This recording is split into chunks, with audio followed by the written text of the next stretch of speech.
Well, the first topic is on special interests. It's an area that I found fascinating in all my studies and clinical work in ASD. I have learned a lot about drain covers, dinosaurs, Thomas the Tank Engine, etc. But I've also learned to use the special interest constructively as a measure of intellectual ability and thinking, as a means of coping with anxiety, also as a potential career, and it's something that needs to be explored. Why do they exist? Many reasons. For example, to give you energy when you're depleted, that wow factor of appreciation from others and respect, which may not occur in other aspects of interest is a very focused or narrow area of study, or it's a subject, or it's a thing that an autistic person feels very passionately about and loves very much. Autistic people will often collect information related to their special interests and organize it in lists or graphs or charts or collections. But that's not a requirement for something to be a special interest. Special interests are a part of being autistic that is really more of a difference or a difference in neurotype than a disability. Some autistic people may have one special interest throughout their whole life.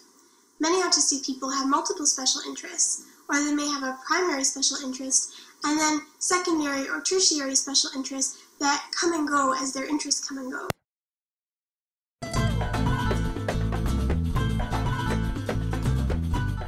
And if you've ever been asked the question, what do you want to be when you grow up? Now, if you had to guess, how old would you say you were when you were first asked this question? You can just hold up fingers. 3, 5, 3, 5, 5. Okay.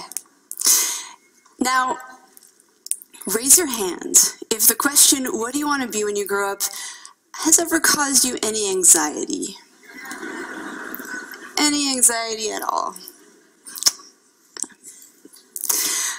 I'm someone who's never been able to answer the question, what do you want to be when you grow up? See, the problem wasn't that I didn't have any interests, it's that I had too many. In high school, I liked English and math and art, and I built websites, and I played guitar in a punk band called Frustrated Telephone Operator. Maybe you've heard of us. This continued after high school, and at a certain point, I began to notice this pattern in myself, where I would become interested in an area, and I would dive in and become all consumed, and I get to be pretty good at whatever it was. And then I would hit this point where I'd start to get bored. And usually I would try and persist anyway, because I had already devoted so much time and energy, and sometimes money, into this field. But eventually, this sense of boredom, this feeling of like, yeah, I got this. This isn't challenging anymore. It would get to be too much, and I would have to let it go.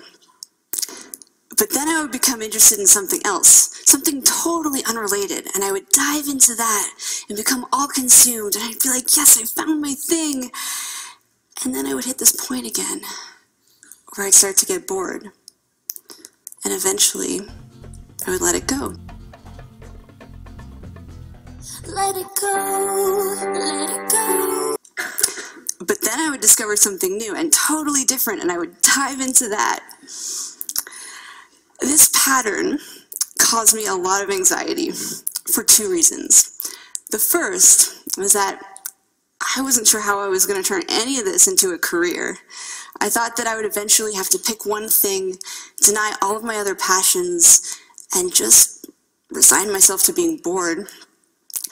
The other reason it caused me so much anxiety was a little bit more personal.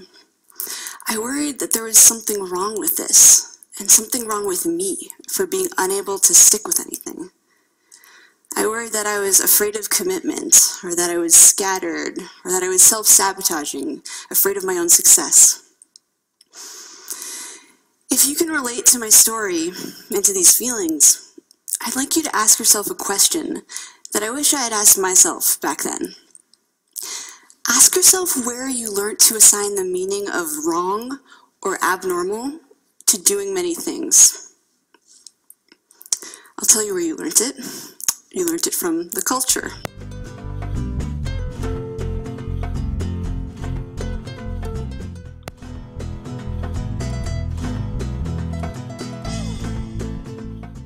At some point, what do you want to be when you grow up goes from being the cute exercise it once was to the thing that keeps us up at night. Why? See, while this question inspires kids to dream about what they could be, it does not inspire them to dream about all that they could be. In fact, it does just the opposite. Because when someone asks you what you want to be, you can't reply with 20 different things.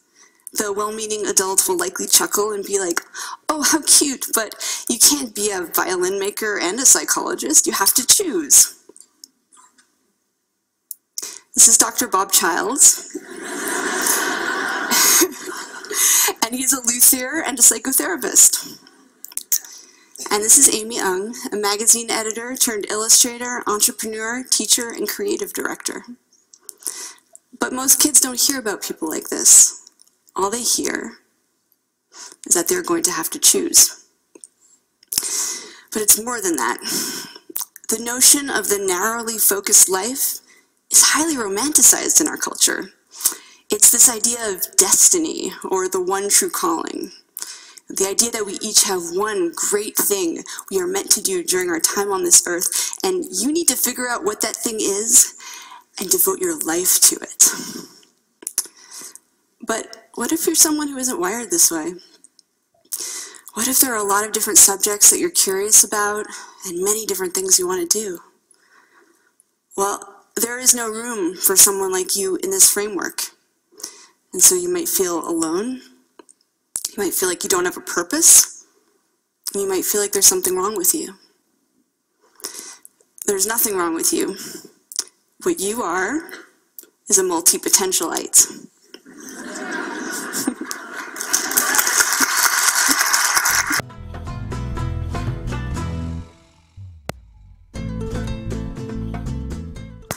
A multipotentialite is someone with many interests and creative pursuits.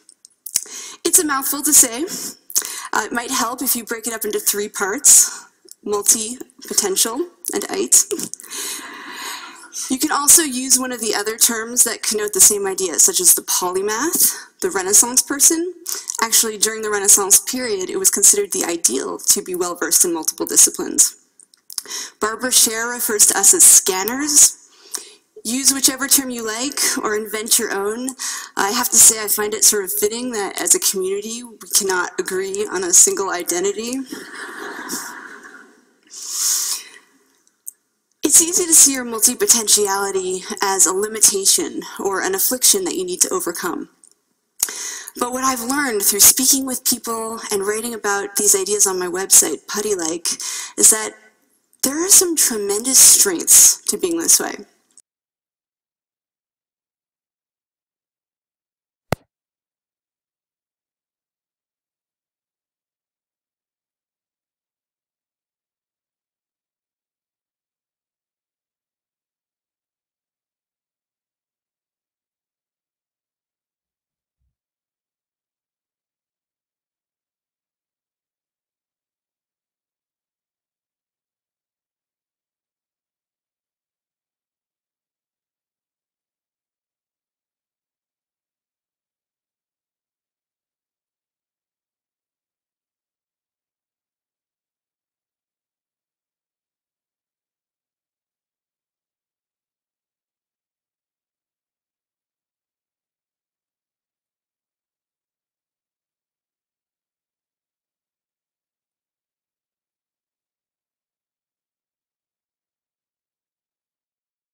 Here are 3 multipotentialite superpowers.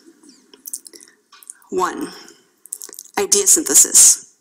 That is combining 2 or more fields and creating something new at the intersection. Innovation happens at the intersections. That's where the new ideas come from. And multipotentialites, with all of their backgrounds, are able to access a lot of these points of intersection. The second multipotentialite superpower is rapid learning. When When multipotentialites become interested in something, we go hard. We absorb everything we can get our hands on. We're also used to being beginners because we've been beginners so many times in the past. And this means that we're less afraid of trying new things and stepping out of our comfort zones. What's more, many skills are transferable across disciplines, and we bring everything we've learned to every new area we pursue, so we're rarely starting from scratch. It is rarely a waste of time to pursue something you're drawn to, even if you end up quitting. You might apply that knowledge in a different field entirely, in a way that you couldn't have anticipated. The third multipotentialite superpower is adaptability. That is the ability to morph into whatever you need to be in a given situation.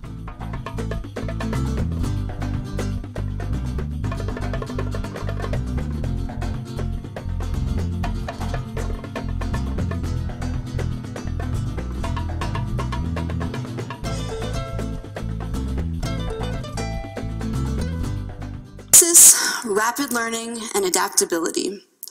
3 skills that multipotentialites are very adept at, and 3 skills that they might lose if pressured to narrow their focus. As a society, we have a vested interest in encouraging multipotentialites to be themselves. We have a lot of complex, multidimensional problems in the world right now, and we need creative, out-of-the-box thinkers to tackle them.